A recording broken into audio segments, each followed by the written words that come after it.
Assalamualaikum warahmatullahi wabarakatuh. Waalaikumsalam warahmatullahi wabarakatuh. Alhamdulillahil aliyyil arfaqi wa jami'al asya'i wal mufarridi bin ni'amil wasi'atil wazira wal hikamil bahiratil kathira. Thumma salatu ma'a salamin daimi ala rasulil qurasyil khatami wa alihi wa sahbihi abrar al-haizi maratibil fakhar. Amma ba'd. Ayo ikhwah, a'azzani wa a'azzakumullah, saudara-saudara yang semoga dimuliakan oleh Allah. Kita bertemu kembali di malam Kamis untuk mengkaji hadis-hadis Nabi sallallahu alaihi wasallam yang ada dalam kitab Al-Arba'un Haditsan fi Fadli La Ilaha Illallah karya Syekh Muhammad Marzuq Ad-Da'jani hafizahullah ta'ala. Ya, pada pertemuan sebelumnya kita sudah menyelesaikan hadis ke-17. Hadis judul babnya La ilaha illallah adalah sebab dihapuskannya dosa. Ya, hadisnya hadis dari Abu Hurairah. Nabi SAW bersabda yang artinya, siapa di antara kalian yang bersumpah lalu berkata dalam sumpahnya dengan nama Lata dan Uzza, artinya bersumpah dengan nama Lata dan Uzza, siapa yang bersumpah dengan menyebut nama itu hendaknya mengucapkan La ilaha illallah. Dan siapa yang berkata kepada temannya, kemarilah aku ajak engkau untuk melakukan qimar. Qimar itu judi, ya. Siapa yang berkata kepada temannya, kemarilah aku mengajakmu qimar, maka hendaknya orang seperti ini bersedekah. Ini hadisnya riwayat Bukhari dan Muslim, ya. Dan faedah dari hadis itu diantaranya keutamaan La ilaha illallah, dan itu merupakan penghapus dosa bagi orang yang bersumpah dengan selain nama Allah. Ya, jadi kalau ada orang bersumpah dengan nama selain Allah, cara menghapuskan kesalahan tersebut, dosa tersebut, yaitu dengan mengucapkan La ilaha illallah. Lalu faedah berikutnya juga, bersumpah dengan selain nama Allah adalah syirik, apapun itu, entah dengan bersumpah dengan nama Rasul, dengan nama malaikat, orang soleh dan semacamnya, itu syirik. Lalu faedah berikutnya yang bisa kita petik dari hadis tadi juga diharamkannya qimar. Qimar adalah judi atau judi atau sejenis judi. Ya, intinya muamalah yang mana seorang ketika melakukannya dia bisa untung, bisa rugi. Ya, namanya judi, ya, seperti permainan dadu dan semacamnya.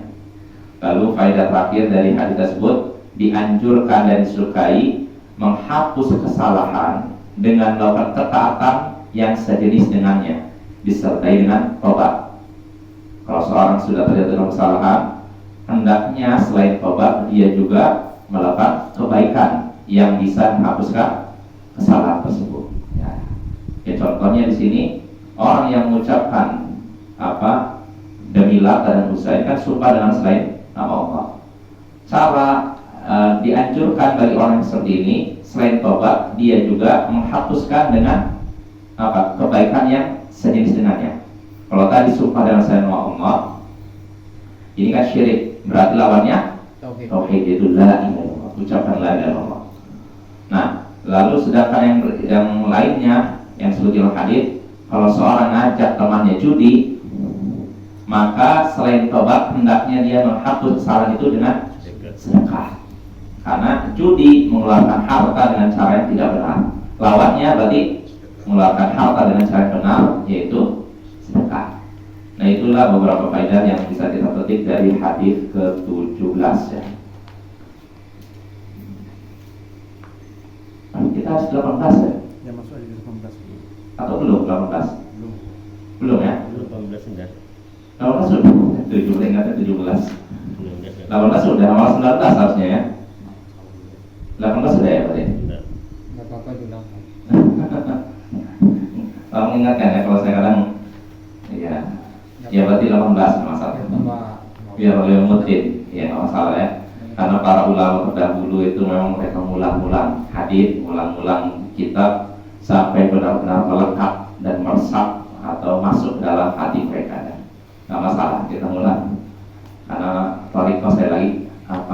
metode belajarnya ulama terdahulu mengulang-ulang. Imam Al-Muzani mengulang kitab Ar-Risalah sampai 500 kali. Ini kitab Imam Syafi'i Ar-Risalah itu lumayan, diulang-ulang sampai 500 kali. Nah kita kira-kira pernah nggak ngulang segitu? Ya, jadi nggak ada ruginya insyaallah. Itu 17 ayat 18 ya, hadisnya dari Anas bin Malik, kisah tentang ada seorang datang pada Rasulullah lalu menyatakan tidak ada satupun maksiat dan dosa kecuali dia lakukan.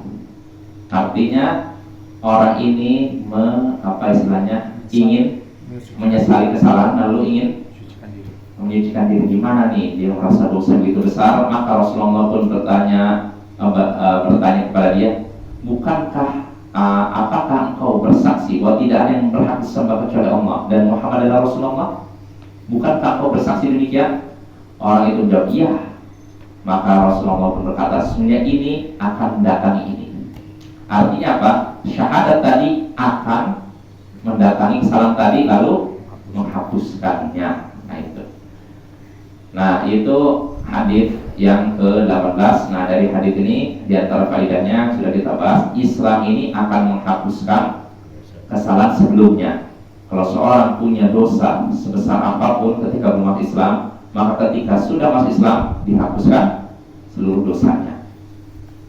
Lalu faedah kedua, seorang manusia, seorang insan tidak bisa masuk Islam kecuali dengan 2 kalimat syahadat. Jadi nggak bisa cukup dia langsung zakat, puasa, harus syahadat ya, 2 kalimat syahadat. Lalu faedah berikutnya, keutamaan 2 kalimat syahadat, bahwasanya kedua kalimat syahadat ini sebab dihapuskannya dosa. Lalu faedah berikutnya yaitu kekhawatiran para sahabat akan dosa. Para sahabat Nabi adalah orang-orang yang takut dosa. Dosa-dosa besar, dosa kecil maupun dosa besar ya. Maka kita harus selalu menghargai dan memuliakan para sahabat. Mereka bukan orang-orang yang menyengaja berbuat dosa. Kalau mereka salah, salahnya karena tidak disengaja atau khilaf dan semacamnya. Mereka bukan orang-orang yang bermudah-mudahan melakukan dosa besar. Di antaranya dusta. Para sahabat Nabi bukan orang yang suka berdusta. Bagi mereka dusta adalah perbuatan yang hina dan dosa besar ya, dan inilah keyakinan Ahlus Sunnah wal Jamaah bahwasanya para sahabat itu adalah orang-orang yang adil ya. Ini kesepakatan para ulama dinukil oleh beberapa ulama hadis seperti Al-Khatib Al-Baghdadi, Imam An-Nawawi dan selain mereka. Lalu faedah terakhir dari hadis tersebut, luasnya rahmat Tuhan semesta alam, luasnya rahmat Allah.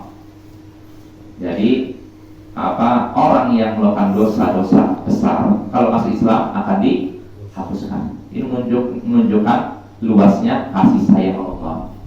Kesalahan sebesar apapun kalau masuk Islam diampuni. Bahkan kata Syekh ini, bal in sahhatit taubah tubaddalu sayyi'atu ila hasanat. Bahkan kalau taubatnya benar-benar tulus, benar-benar sah, baik, benar, maka kesalahan-kesalahan yang mereka lakukan diganti jadi kebaikan. Jadi artinya bukan cuma dihapuskan kesalahannya, bahkan kesalahannya diganti dengan kebaikan. Nah, ini menunjukkan luasnya rahmat Allah SWT. Maka kita jangan berputus asa dari rahmat Allah. Nah itu hadis 18. Nah berarti kita masuk hadis 19 ya. Nanti sudah masalah. Berkata Syekh Muhammad Marzuq Ad-Da'jani hafizahullah, babun minha annahu sababun li maghfiratil dzunub ba'dal maut. Bab di antara minha, di antara faidah. Haknya ini kembali kepada berarti apa nih? Kembali kepada inilah ilah Allah. Berarti di antara utama la ilaha illallah, yakni la ilaha illallah adalah sebab diampuni dosa setelah kematian. Sebab diampuni dosa setelah kematian. Apa maksudnya? Kita baca hadisnya. Al-hadits at-tasi' asyar, hadis ke-19. Kata Syekh ini an Mu'adz bin Jabal radhiyallahu anhu qala Rasulullah sallallahu alaihi wasallam ma min nafsin tamutu tashhadu an la ilaha illallah wa anni rasulullah yarji'u dzalika ila qalbin muqinin illa ghafarallahu laha. Rawahu Ibnu Majah wa Nasa'i wa hassanahu al-Albani. Dari Mu'adz bin Jabal, semoga Allah meridhoinya, ia berkata, Rasulullah sallallahu alaihi wasallam bersabda, tidaklah satu jiwa meninggal dunia. Tidaklah satu jiwa meninggal dunia dalam keadaan bersaksi bahwa tidak ada yang berhak disembah kecuali Allah dan bahwasanya aku adalah Rasulullah. Itu semua kembali ke hati yang yakin kecuali Allah akan mengampuninya. Hadis riwayat Ibnu Majah, Nasa'i dan hasankan oleh Al-Albani. Dinyatakan hasan oleh Al-Albani. Dan sekali lagi kata Rasulullah SAW, tidaklah seorang jiwa, tidaklah satu jiwa mati dalam keadaan bersaksi tidak ada yang berhak disembah kecuali Allah dan bahwasanya aku adalah Rasulullah. Semua itu kembali ke hati yang yakin kecuali Allah akan mengampuninya. Nah ini Bapak ya. Jadi tidaklah satu jiwa mati, maksudnya jiwa manusia. Tidaklah satu orang manusia mati dalam keadaan dia bersaksi tidak ada yang berhak disembah kecuali Allah dan bahwasanya Muhammad adalah Rasulullah. Artinya dia meninggal dalam keadaan mengesahkan Allah, ya, bukan berbuat syirik. Nah, dia meninggal dalam keadaan bersaksi demikian dan itu kembali ke hati yang yakin. Artinya kesaksian benar-benar di atas keyakinan. Maka apa buahnya?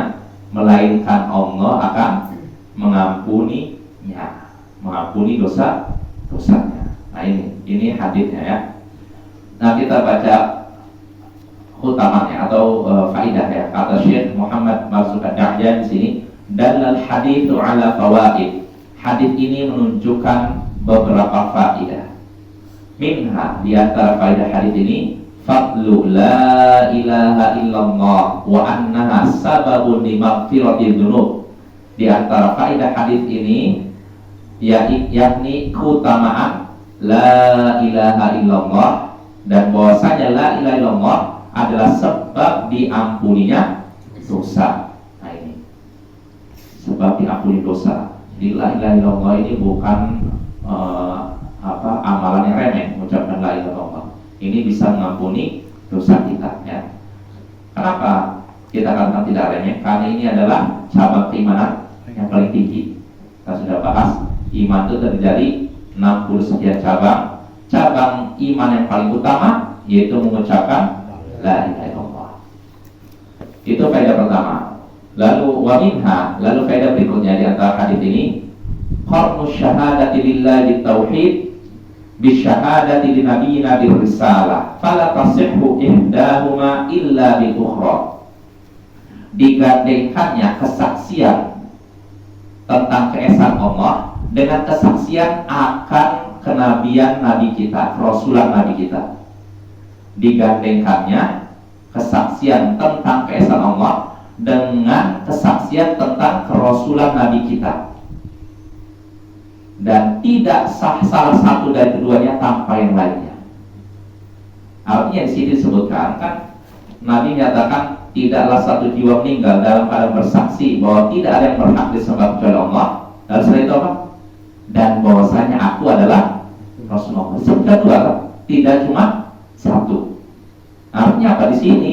Dalam hal ini Nabi menggandengkan persaksian tentang keesaan Allah dengan persaksian tentang kerasulan Nabi Muhammad, digandengkan. Maka tidak sah salah satu dari keduanya tanpa yang lainnya.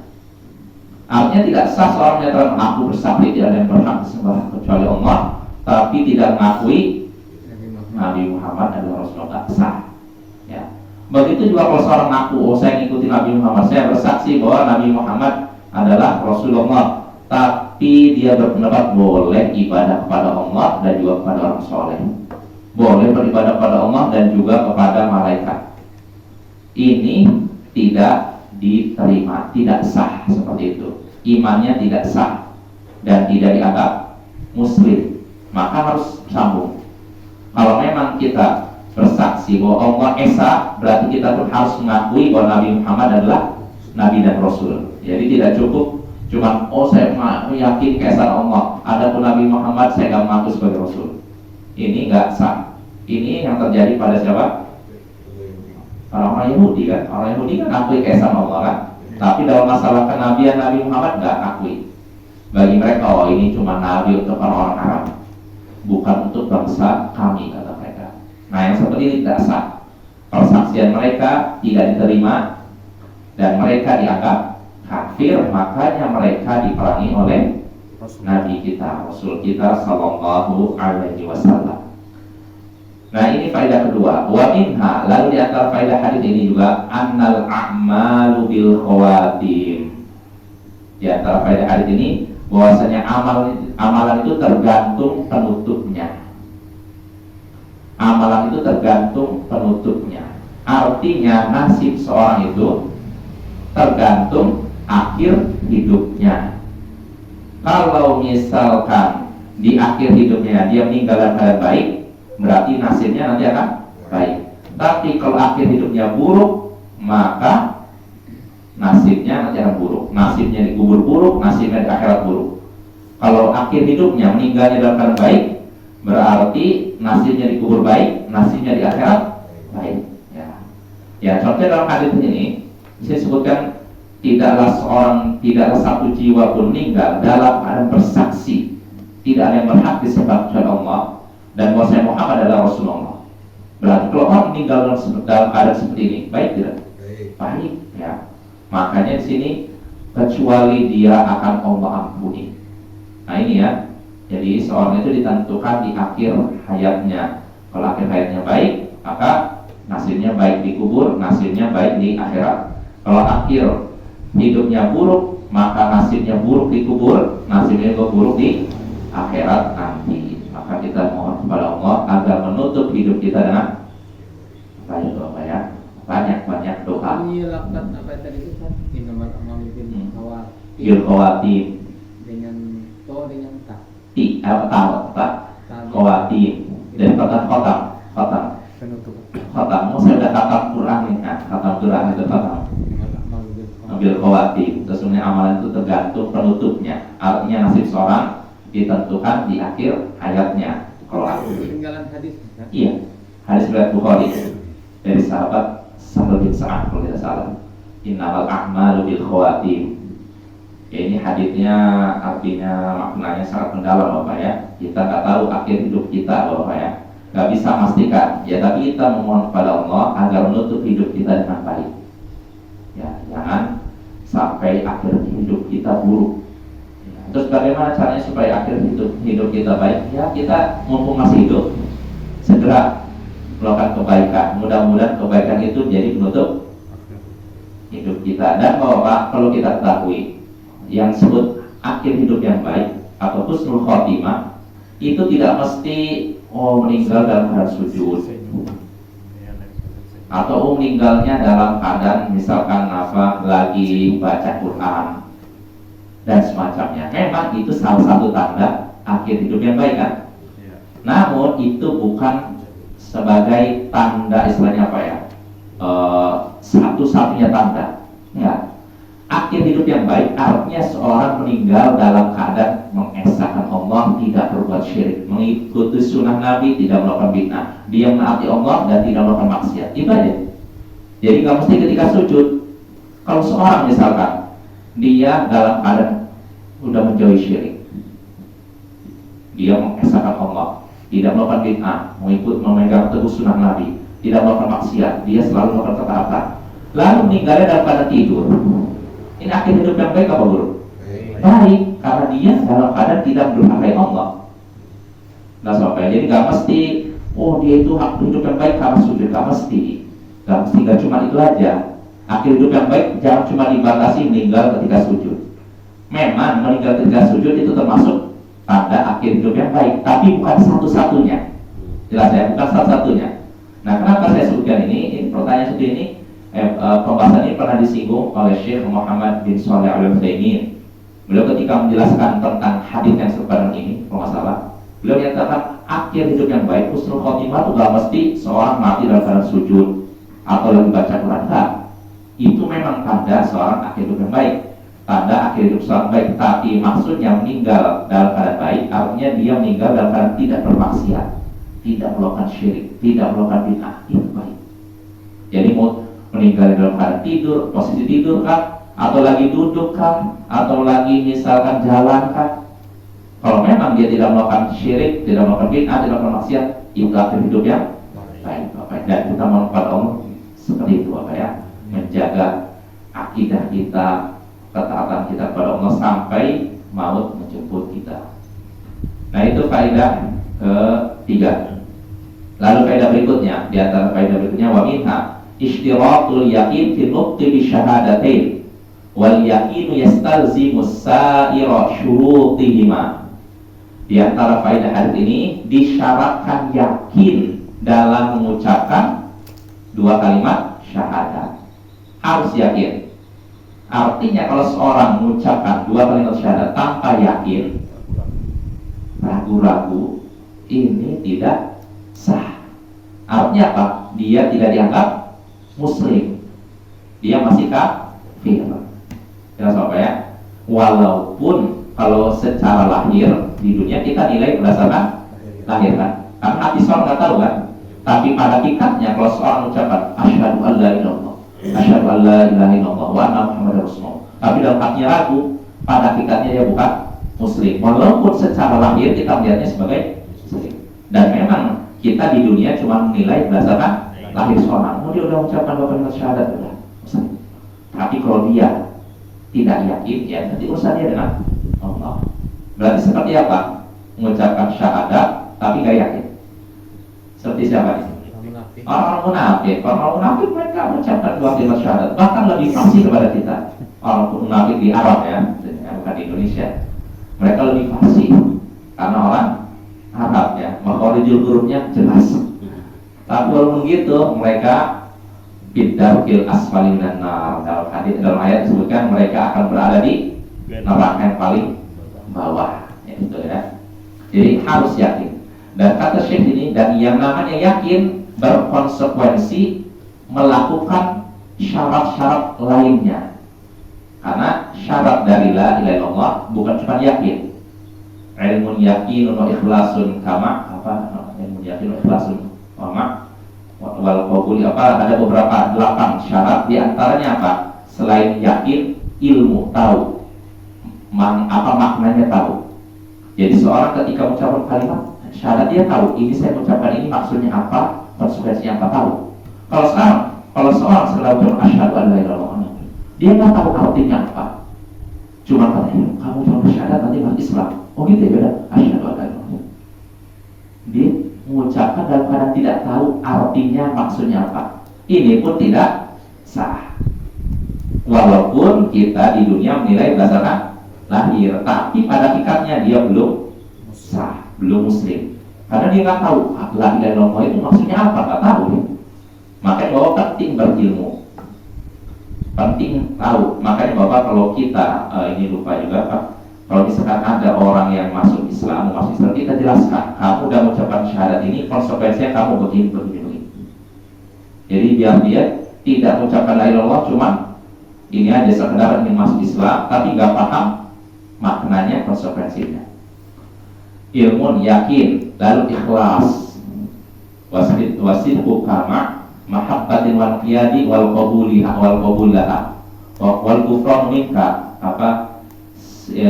wal kufran minka bima siwahu ilah saya lupa, ada 8 ya.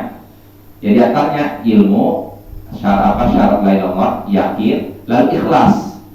Dia mengucapkan la ilaha illallahnya karena mengharapkan balasan dari Allah, bukan karena semata-mata tunjangan atau dana, misalnya apa, mu'alaf dan semacamnya. Ilmu, yakin, wa ikhlas, sidq, lalu jujur, tulus, ya hampir sama dengan ikhlas. Lalu mahabbah, cinta. Artinya dia ketika mengucapkan la ilaha illallah karena menyukai kalimat tersebut. Jangan sampai dia mengucapkan la ilaha illallah tapi dalam hatinya ada kebencian. Kalau masih ada kebencian berarti tidak sah. Lalu apa? Tunduk.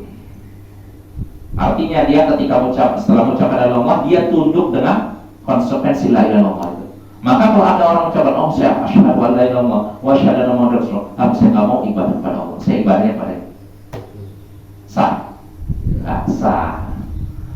Yaitu apa ya? Lalu berikutnya juga wal kufron, apa? Mengingkari sembahan selain Allah. Ini juga termasuk syarat la ilaha illallah. Kalau ada orang mengucapkan la ilaha illallah tapi nggak mau mengingkari sembahan selain Allah, la ilaha illallahnya tidak sah, syaratnya tidak sah. Ya, sebagaimana hadis yang pernah kita bahas dalam kitab tauhid, man qala la ilaha illallah wa kafara bima yu'badu min dunillah harrama malu wa dam wa sabu 'ala Allah. Siapa yang mengucapkan la ilaha illallah dan mengingkari segala yang disembah selain Allah, maka terjagalah hartanya dan darahnya.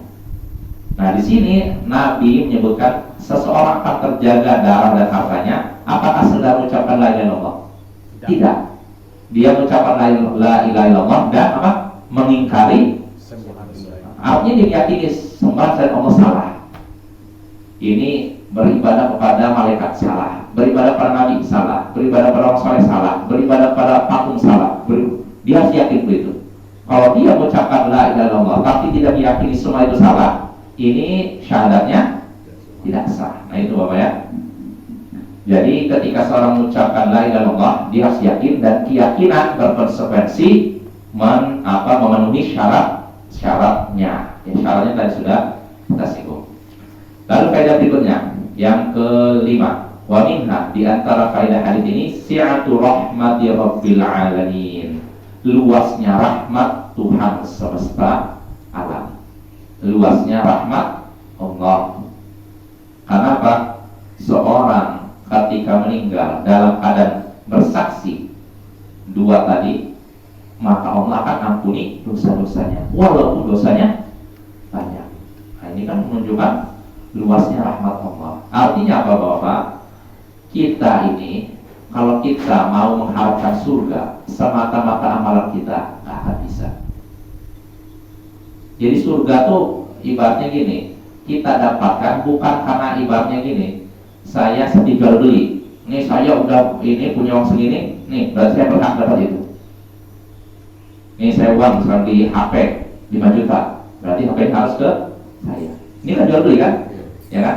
Nah surga itu nggak bisa begitu. Kita nggak bisa membeli surga dengan amalan kita. Dan artinya amalan kita nggak cukup untuk memasukkan kita ke surga. Terus apa yang menyebabkan kita masuk surga? Apa? Rahmat dari Allah. Makanya dalam hadis Nabi mengatakan tidak ada salah seorang dari kalian yang masuk surga dengan amalannya. Terus para sahabat bertanya, begitu juga engkau ya Rasulullah, engkau tidak masuk surga semata-mata amalan Anda? Maka kata Rasulullah, illa an yataghammadani Allah bi rahmatin minhu wa fadl. Akan tapi aku masuk surga karena rahmat dari Allah dan karunia darinya. Artinya Nabi sendiri masuk surga bukan karena kehebatan amal beliau. Jadi karena surga itu nggak modelnya gini, saya beramal nih, saya beli surga, nggak cukup. Ini rahmat Allah lah yang menyebabkan kita masuk surga. Artinya masuk surga tidak bisa cuma karena beramal itu. Bukan berarti beramal nggak penting. Beramal penting. Itu termasuk salah satu sebab masuk surga. Namun sebab utama masuk surga bukan amal, tapi apa? Rahmat Allah. Ya. Nah dengan ini kalau kita tahu seperti itu, pertama kita jadi merasakan kasih sayang Allah, keagungan Allah, makin cinta pada Allah. Lalu kedua, kalau kita tahu seperti tadi, kita pun tidak merasa ujub, bahwa saya sudah beramal banyak, saya layak masuk surga Firdaus. Sebagian orang kan baru beramal dikit merasa layak masuk surga Firdaus. Surga Firdaus itu surga yang paling tinggi, paling baik itu. Beramal dikit tiba-tiba merasa saya layak masuk surga Firdaus. Nah, nggak bisa seperti itu ya. Kita harus berdoa pada Allah. Allah lah yang menentukannya, bukan amalan kita. Jelas Bapak ya? Jadi sekali lagi, semata-mata amal itu tidak cukup membuat kita masuk surga. Ya. Rahmat Allah lah, pertolongan Allah lah yang menyebabkan kita masuk surga. Amal cuma ya sebab saja. Nanti yang menentukan Allah Subhanahu wa taala. Itu hadis ke-19. Lalu kita masuk bab baru, hadis ke-20. Babu al-haqqi ala talqinil mauta la ilaha illallah. Bab anjuran untuk menalkin orang yang akan meninggal dengan ucapan la ilaha illallah. Bab anjuran untuk menalkin. Nalkin itu membimbing orang yang meninggal untuk mengucapkan la ilaha illallah. Artinya kita dianjurkan kalau ada orang yang meninggal, kita tuntut bimbing untuk mengucapkan la ilaha illallah. Nah, kita baca hadisnya. Al-hadits al-20, hadis ke-20.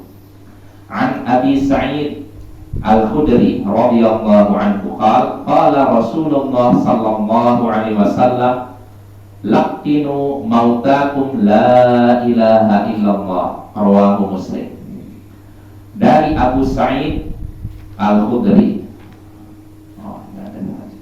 dari Abu Sa'id Al-Khudri, semoga Allah meridhoinya, ia berkata, Rasulullah sallallahu alaihi wasallam bersabda, bimbinglah, talkinlah orang yang akan meninggal di antara kalian untuk mengucapkan la ilaha illallah.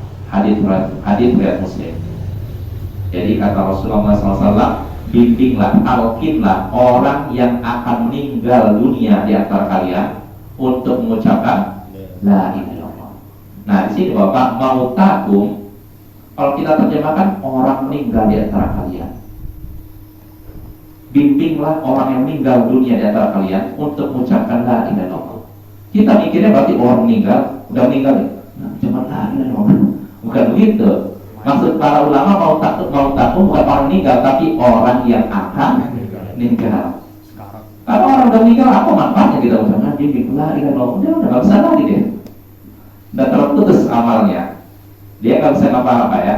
Maka yang dimaksud mentalkin di sini, membimbing untuk mengucapkan la ilaha illallah, ini tujukan kepada orang yang akan meninggal, bukan orang yang sudah meninggal. Jadi nggak berlaku untuk orang sudah meninggal, baik dia baru meninggal atau ketika dalam kubur. Pulang nanti malaikat akan datang, maka enggak. Itu tidak ada sandarannya dalam hadis yang sahih. Memang ada hadisnya, tapi hadisnya lemah. Bukan hadis sahih dalam Sahih Bukhari, Sahih Muslim. Jadi talqin itu hanya bagi orang yang akan meninggal, bukan yang sudah meninggal. Jelas semua ya? Nah, jadi itu. Jadi Nabi menyuruh kita menyuruh kita untuk membimbing orang yang akan meninggal untuk mengucapkan la ilaha illallah. Ya, kita baca faedah dari hadis ini. Kata Syekh ini, dalal haditsu ala fawaid. Di antara faedah hadis ini, hadis ini menunjukkan beberapa faedah. Minha, di antara faedah hadis ini, al-amru bitalqini man nazala bihil maut la ilaha illallah. Di antara faedah hadis ini, perintah untuk mentalkin, untuk membimbing orang yang mengalami kematian, yang akan meninggal, untuk mengucapkan la ilaha illallah. Artinya dalam hadis ini terkandung perintah bagi kita untuk membimbing orang yang akan meninggal untuk mengucapkan la ilaha illallah. Wa hadza yadullu ala fadliha, dan ini menunjukkan keutamaan la ilaha illallah. Ya tidak? Karena orang meninggal disuruh mengucapkan la ilaha illallah. Sedangkan akhir hidup ini adalah momen yang sangat berharga. Karena sudah kita singgung tadi maknanya innamal a'malu bil khawatim. Amalan seorang itu tergantung akhirnya. Artinya Bapak, waktu paling berharga di dunia ini di akhir hayat kita, bukan di awal hidup kita Bapak. Di akhir hayat kita itu waktu paling emas. Itu masa-masa menentukan kita nanti masuk surga atau neraka, itu ditentukan di akhir hayat kita. Nah, berarti kalau memang akhir hayat adalah waktu paling berharga, Nabi di akhir hayat seseorang memerintahkan kita diperintahkan untuk menuntun dia untuk mengucapkan apa? La ilaha illallah. Kalau memang akhir hidup adalah waktu paling berharga, kalimat yang diminta untuk dibaca di akhir hayat, berarti kalimat tersebut kalimat yang berharga karena diucapkan di waktu yang berharga. Nah itu Bapak ya. Ini jadi menunjukkan keutamaan la ilaha illallah. Lidzalik karena itu ja'at fil hadits sahih, datang keterangan dalam hadis sahih, hadis Nabi, man kana akhiru kalami minad dunya la ilaha illallah dakhalal jannah. Siapa yang akhir ucapannya di dunia la ilaha illallah, maka ia masuk surga. Nah ini, kalau akhir ucapan seorang di dunia adalah la ilaha illallah, maka dia masuk surga. Ini menunjukkan keutamaan la ilaha illallah. Lalu Syekh memberikan keterangan sini. Wa yakfi idza qala al-muhtadaru marratan wahidah wa la yuqarraru alayhi illa an yatakallama ba'dahu bi kalamin akhar fa yu'adu alayhi. Jika seorang yang mau meninggal ini sudah mengucapkan sekali, maka itu cukup. Jadi kan dia udah ucapkan la ilaha illallah, ucapkan lagi la ilaha illallah. Jangan diulang-ulang ya. Cukup jika orang yang akan meninggal dunia ini mengucapkan la ilaha illallah sekali saja dan tidak perlu diulang-ulang. Nggak perlu diulang-ulang. Kecuali kalau orang yang akan meninggal dunia ini mengucapkan perkataan lain setelah mengucapkan la ilaha illallah, baru diulangi lagi. Jelas Bapak ya? Jadi kasih gini, kalau misalkan ada orang yang mungkin mau meninggal, dia udah sesak napasnya, kakinya mungkin udah dingin, terus udah pucat, kita tutup, ucapkan la ilaha illallah. Nah nanti kalau dia ucapkan la ilaha illallah, udah cukup. Gak usah kita ucapkan lagi la ilaha illallah, gak usah. Kecuali kalau dia udah mengucapkan la ilaha illallah, tiba-tiba dia ngomong, anak saya mana, ini saya mana. Nah itu udah ada perkataan lain kan? Berarti ini bukan akhir ucapannya dari dunia kan? Nah kalau dia sudah mengucapkan perkataan lain, kita tuntut lagi, ucapkan la ilaha illallah. Jelas Bapak ya? Jadi jangan sampai kita terus maksa dia mengucapkan la ilaha illallah padahal dia sudah mengucapkan.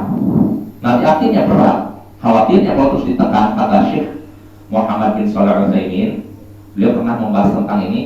Jadi ketika sakaratul maut, orang kan berat kan? Tekanan dari apa ya? Namanya ibaratnya rohnya mencabut kan berat. Artinya kita pun jangan terlalu maksa orang untuk itu.